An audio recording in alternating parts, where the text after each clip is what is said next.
Bom, aqui, gente, a gente mostra um conjunto metálico inteiro, né, montado na ponta do robô e eu fui marcando em algumas aplicações os componentes que foram feitos por impressão, né? Então, a gente vê castanhas aqui embaixo, né?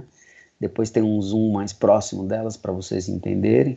E vem suportes aqui que carregam conexões, sensores, etc., né? E mesmo as garras embaixo que fecham para segurar os componentes são todas peças impressas, né? A grande sacada, eu acho que em utilizar aditiva para robô é a flexibilidade que ela dá para a forma, né? Então não existe limitação para o design. E dada a variedade de materiais, existem diversos materiais que hoje, polímeros que podem substituir o alumínio com certa facilidade e que fazem muito bem essa função com um peso muito menor, né? E para o robô, que é um equipamento de precisão, usa motores de passo, o peso é uma componente importante, né?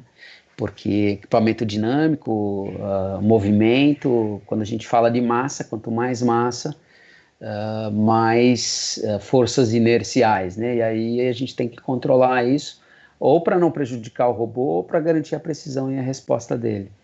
Então, os polímeros de engenharia, eles caem como uma luva para esse tipo de aplicação.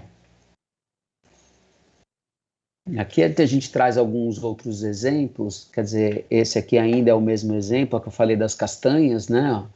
As castanhas são impressas por FDM e em poliamida, né? Que é o material de engenharia de entrada, né? Tem um amigo nosso que está aqui na apresentação, inclusive, outro dia a gente estava conversando, ele estava me lembrando, poxa vida, eu sou da época em que nylon era polímero de engenharia, e que eu tinha que convencer todo mundo de que valia a pena usar. Hoje o nylon virou quase que uma commodity, né?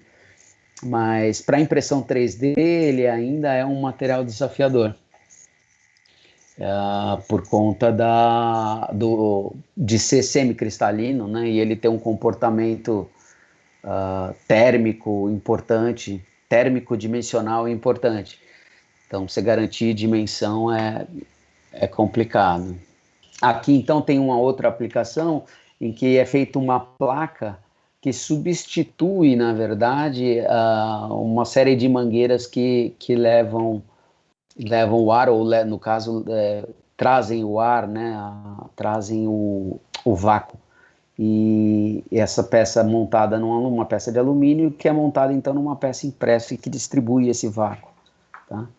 Então, para 1, 2, 3, 4, 8 garras de um lado, 8 do outro, né? 8 ventosas.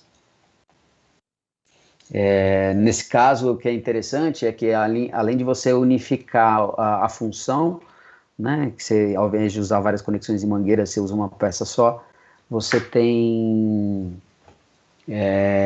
você elimina aí problemas com as conexões que acontecem com frequência, né, e provocam parada, queda de eficiência, etc. Esse exemplo aqui é um exemplo recente. Esse é uma oportunidade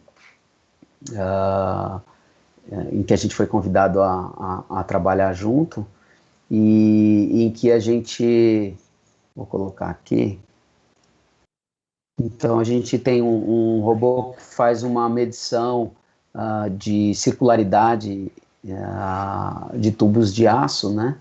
Então o que vocês veem nesse robô tem uma ferramenta na ponta que é na verdade uma régua e nas pontas são suportes para os sensores, né, de medição.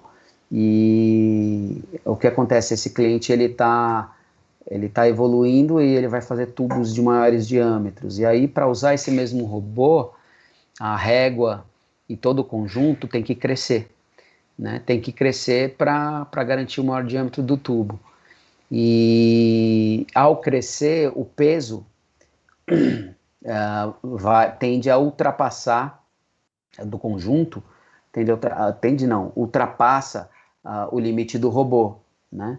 E aí a gente foi trabalhar para poder substituir os componentes dessa garra, na verdade, desse porta-sensores, para reduzir peso, né? Então, esse exemplo é um exemplo que não é o mais lindo deles, porque o que de fato foi feito foi simplesmente copiar uma solução de engenharia já desenvolvida e trocar o material de alumínio usinado para poliamida com fibra de carbono impresso, né? E essa não é a forma mais inteligente da gente utilizar a aditiva, né? Seria muito melhor se a gente repensasse o design como um todo e aí sim fizesse essa garra aproveitando a liberdade que a aditiva traz para o design e fizesse ela de uma forma mais inteligente. Mas ainda assim, a gente fez ela em poliamida com fibra de carbono para substituir o alumínio, colocou algumas buchas de latão nas regiões em que vão parafusos, né, e colocou duas